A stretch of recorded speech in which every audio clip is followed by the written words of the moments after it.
अस्सलाम वालेकुम, मैं हूं आपका होस्ट एहसन गौरी और आप देख रहे हैं यूट्यूब चैनल। सुप्रीम कोर्ट के तारीखी लिहाज से आज बड़ा अहम दिन था। पाकिस्तान की तारीख में पहली दफा सुप्रीम कोर्ट की लाइव समाअत बराह रास्त पीटीवी पर नशर की गई।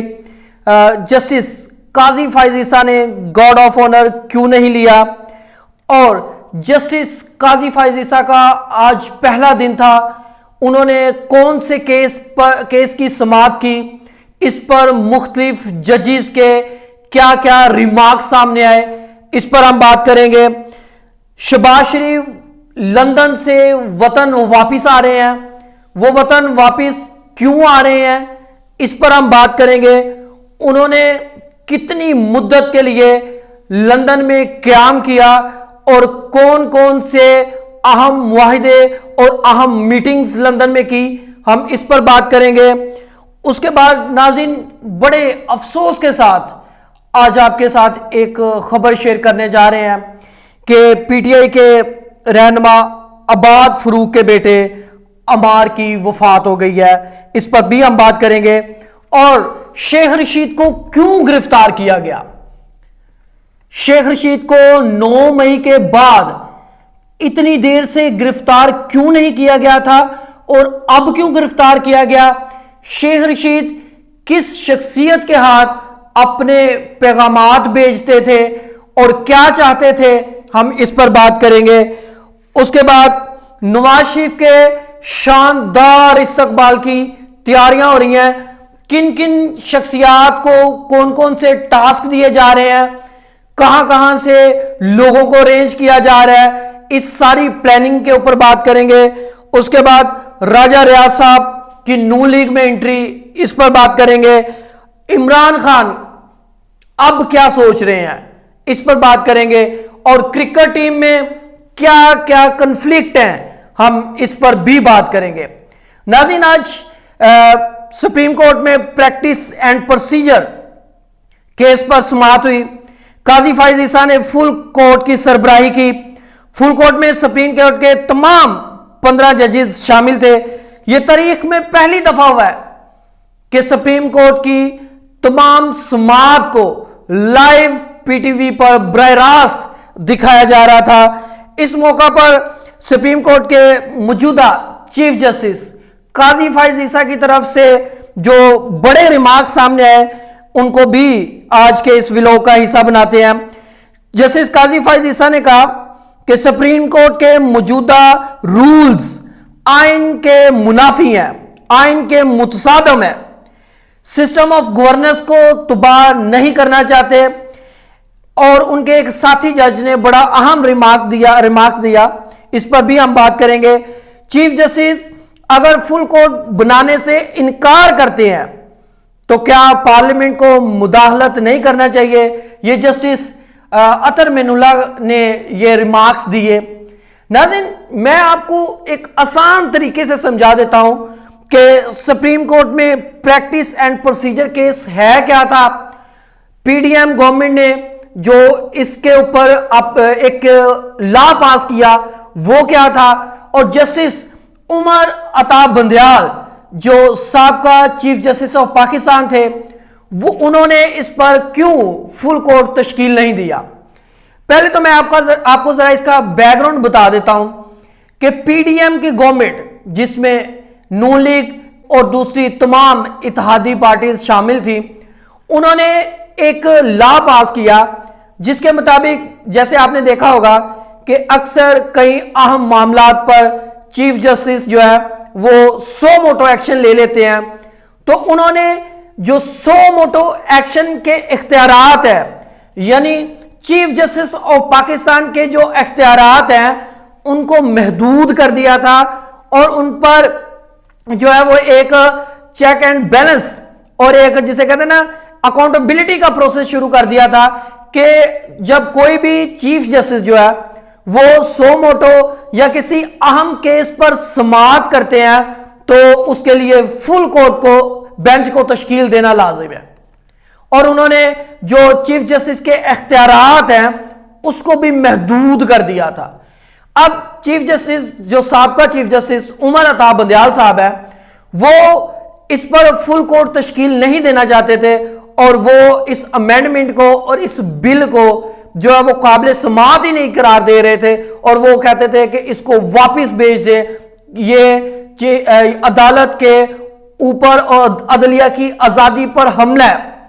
जैसे ही आज चीफ जस्टिस काजी फाइज ईसा ने अपना हलफ लिया और जब उन्होंने अपना हलफ लिया, ये बड़ी खुशाइन बात थी कि जब वो हलफ ले रहे थे तो उनकी वाइफ सरीना ईसा भी उनके साथ खड़ी थी।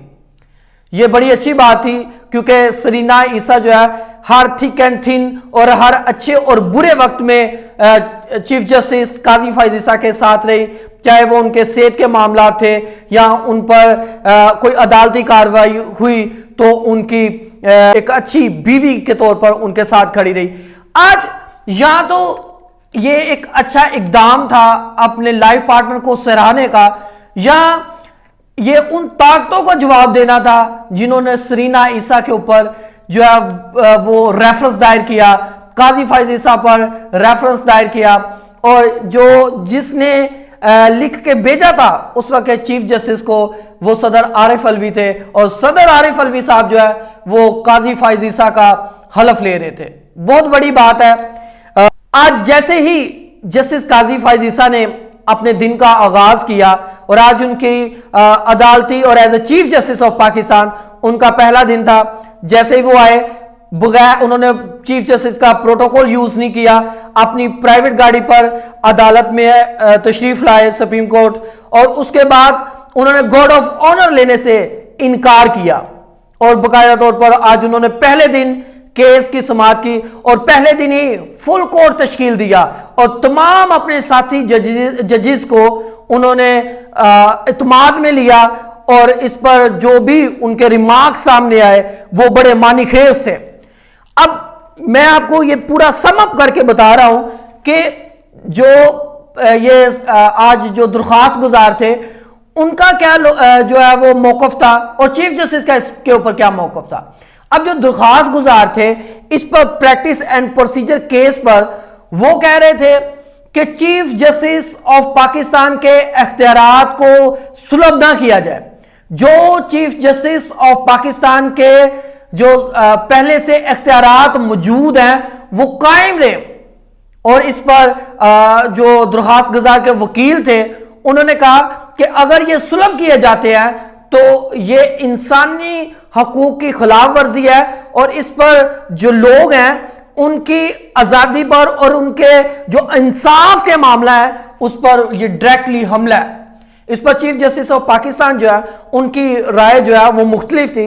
चीफ जस्टिस ऑफ पाकिस्तान कह रहे थे कि अकाउंटेबिलिटी होनी चाहिए, एक बंदे के पास ये सारे इख्तियारात नहीं होनी चाहिए कि वो जो भी फैसला करे वो सबको मंजूर करना चाहिए। कुछ जो आर्गुमेंट्स थे, कुछ रिमार्क्स जो थे वो चीफ जस्टिस के भी बहुत हद तक जो है वो मामला फहम थे कि आप एक अकेला बंदा फैसला नहीं कर सकता। किस तरह अगर चीफ जस्टिस ऑफ पाकिस्तान ना चाहे कि आप किसी केस के ऊपर बेंच तश्कील देना या किसी जज साथी जज को शामिल ना करना तो किसी थर्ड पर्सन के पास कोई इख्तियार ही नहीं है कि वो कोई हक रखता हो पर कोई कानूनी चाराजोई कर सके। तो ये भी उसके बाद सिस्टम चीफ जस्टिस ने यह भी कहा कि सिस्टम ऑफ गवर्नेंस को हम तबाह नहीं कर सकते और किस तरह एक ही बंदा तमाम रियासत के मामलात को जैसे वो चाहे वैसे वो लीड करे। तो किसी हद तक उनके ठीक भी थे। चीफ जस्टिस का एक जो उन्होंने एक बात बड़ी अहम की कि सुप्रीम कोर्ट के मौजूदा रूल्स आइन के मुतसादम है।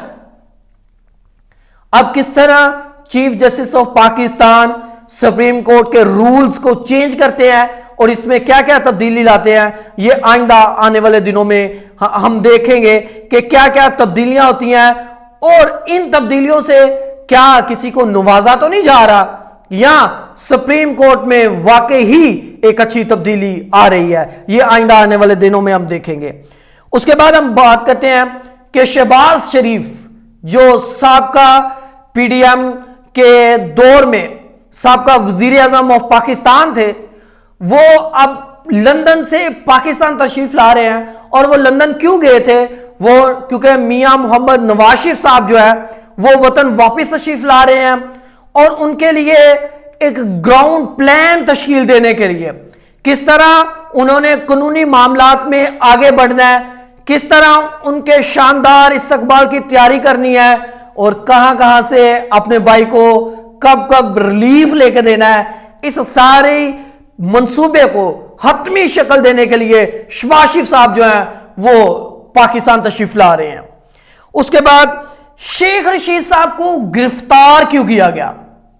अगर शेख रशीद साहब 9 मई के तमाम वाकयात में शामिल थे तो उनको पहले गिरफ्तार क्यों नहीं किया गया?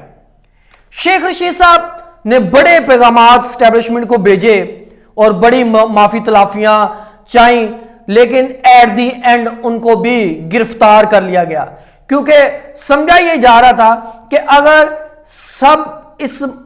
सबको जो 9 मई के वाकयात में शामिल है उनको गिरफ्तार किया गया और उनको कैफरे करदार तक पहुंचाया गया तो शेख साहब को क्यों नहीं?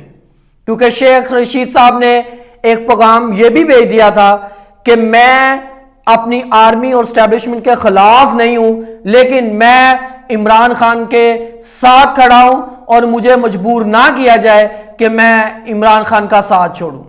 आपने कुछ दिन पहले देखा जब अदालत में उनको रिहाई का परवाना मिला तो उनके वकील जो हैं उन्होंने शेख रशीद साहब की फोन पर बात करवाई परवेज लाई साहब की शेख रशीद के साथ। तो शेख साहब उन्हें कह रहे थे कि आपने जो है वो इमरान खान के साथ खड़े होना है, साबित कदम होकर खड़ा होना है।